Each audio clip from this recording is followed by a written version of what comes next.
So I'm particularly grumpy this morning, and um, I just wanted to rail against sort of instrumental approaches to how we deal with life. And like it's particularly bad within the academic career in how we deal with things that I actually think it's probably even, I don't know if it's worse is in a business school or the business sort of area. But strategy in particular, right? That's my field. That's what I study. In that the outcome that we measure, the outcome that we focus on is how are we successful in our career?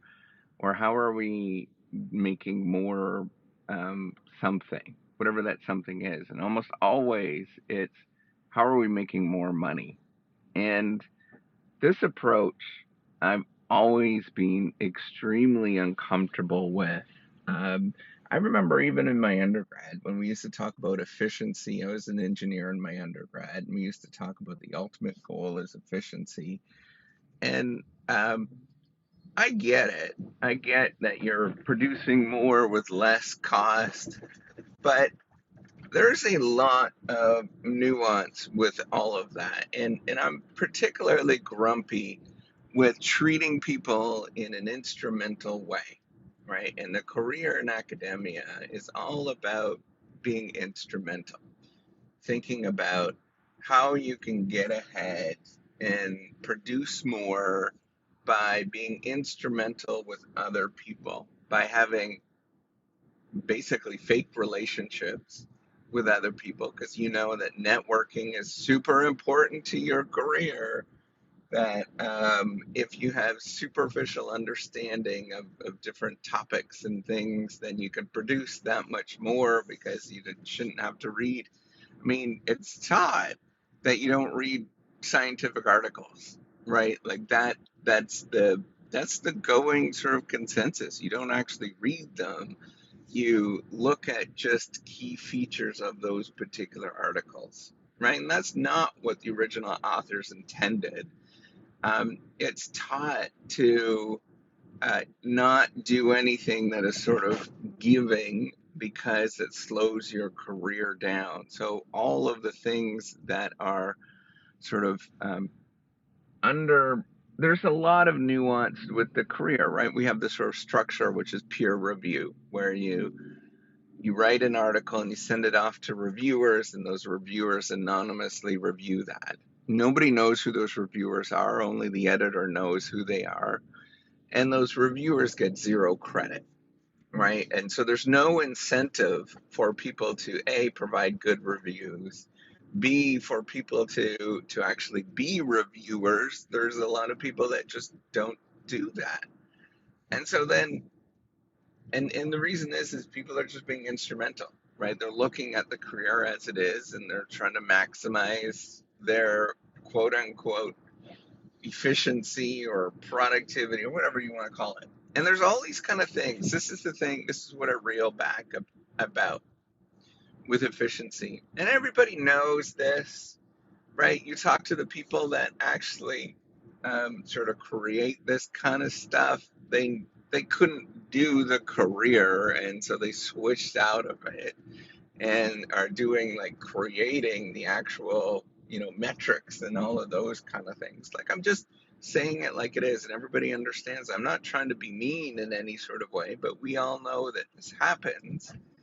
And this is just on face value, that there is a lot of instrumentalism where we simply are just doing things superficially to advance our careers, right? We do things like, teaching, for example, right? How dare I actually teach somebody because it's going to affect my teaching ratings? And as soon as I do anything that is in depth or difficult, well, then I get bad teaching ratings, and everybody knows this. There's a direct correlation between the number of A's that you give and the teaching ratings that you get. It's pretty, this is well known, right? um, I, all of these kind of things are very instrumental, right? And it's our jobs as professors that actually care. And there's maybe people that do that. Maybe there are more people than I think, um, that are not instrumental, but I think there's an awful lot of people that are very instrumental in terms of the relationships that they have and sort of the superficialness of it all. Um, and you know, what we need to sort of do is encourage not doing that. And I know that this is just one little lone voice, and there's only a couple people that actually listen to this podcast, right? But what I'm getting at is, how do we incentivize and encourage people to do good things? And we can't, right? I cannot do that. That's not something that I can possibly do. I can't change the whole entire system. The only thing I can do is make note of it, and then encourage people to not do that, to not pursue that. Um, there's so I was reading a paper this week or the last few weeks. There's a great story about Penguin House. I believe it was Penguin House Publishing.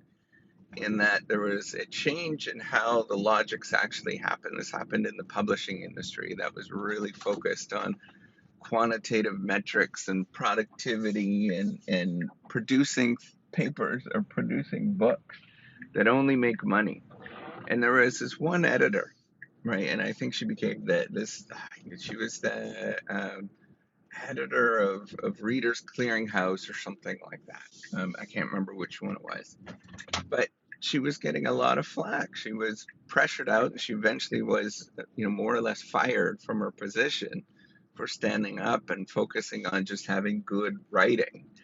And that was kind of, for a lot of writers, a lot of people, authors, good writing means a lot, right? And she ended up, they won a whole bunch of awards and stuff, and eventually was pushed out, and she created Penguin House Publishing. Um, and it turned out that,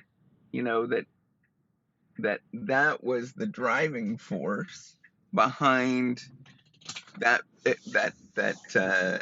that publisher, and they went and actually merged back, or were acquired by Penguin House, because that they were focused on doing the right things, because it turned into a really strong publisher.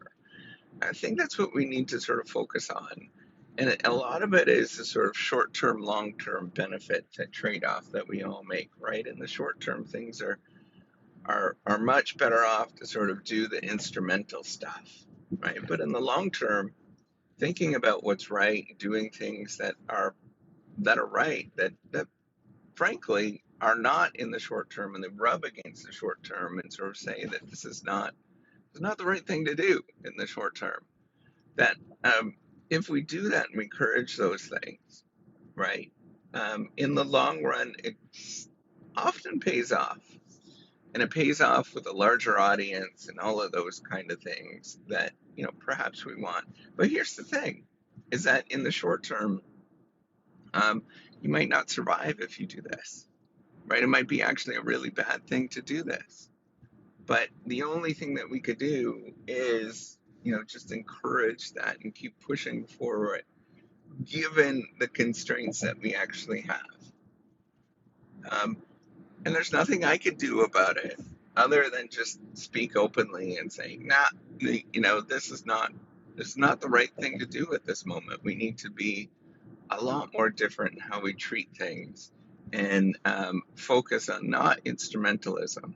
And the thing is the people that are instrumental, particularly in the academic career, are always going to get ahead and all of that kind of stuff, because that's the way that the system is rigged. And we can sort of say, hey, this is the way that the system's rigged, and we can play by the system, or we focus on how do we do good stuff.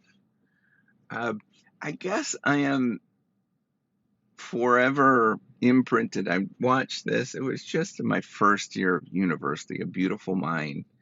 And the one scene and I've talked about this before, One scene is where I'm blanking on that. John Nash was, getting railed by the chair of the department for not producing anything. And he produces this little kind of manuscript at the end of it. And it turns out that this manuscript was incredibly important. Um, but the way that we measure productivity, and the way that we understand it, and the way that we sort of do things in an instrumental sense is not the same as worrying about doing good stuff. It really isn't. And we have to take an active stance against what it means to do, or for what it means to do good science. And it's a qualitative thing. I'm telling you, the difference between, doing something good and not is very qualitative. But when you've seen it, and you know that there's been a great deal of effort and time spent behind it compared to something that's a little bit more shallower. And that's all I want to say. All right, take care and have a wonderful day.